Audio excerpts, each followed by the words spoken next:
how do you devolve this odd economy and the new volatility you're living in the bond market down to a systematic strategy?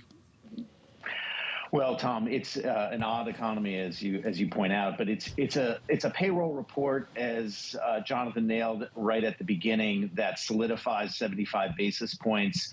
Going into this, the market is expecting a slowdown in payrolls. You heard Randy talk about that into the fall. That's still the case, but it's not slowing fast enough, and so the Fed is going to have to do more. And when you see the lack of labor force participation, and I agree with Randy, we don't want to overinterpret, 0.1, yes, here, there.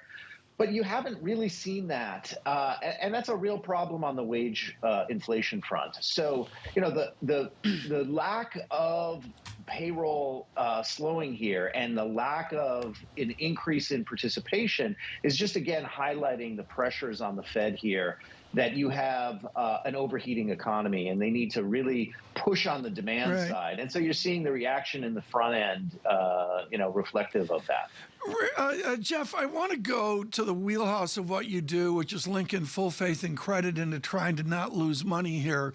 Priya Misra over at TD Securities talks about a very serious inversion, perhaps even a greater inversion than what we saw within 2000. Folks, this is where the 2-year yield is substantially higher than the 10-year yield.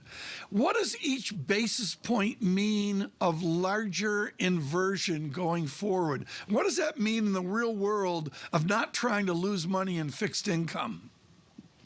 Yeah, well, the first part of that, of what it means, and you're seeing a bit of that movement in reaction to today's print, where bigger increases in the short end, lower increases in the long end, and a flattening of the curve, is really the market expecting the Fed to tighten into a recession. And this isn't a new expectation, but it's certainly the reaction again to today's data where, as I just said, the labor markets are very hot. The Fed has to do more. And if you look at kind of what's priced into the market in a forward basis, it has the 1 year or the Fed funds rate 2 years out from now lower than where it's expected in 1 year. So what is that saying? It's saying that the market is expecting the Fed to push us into a recession. And that's the same message that you see when you talk about an inverted yield curve, that front-end interest rates are going to reflect Fed policy. The longer-end interest rates are going to reflect that future expectation of recession. And you've heard Powell, basically admit,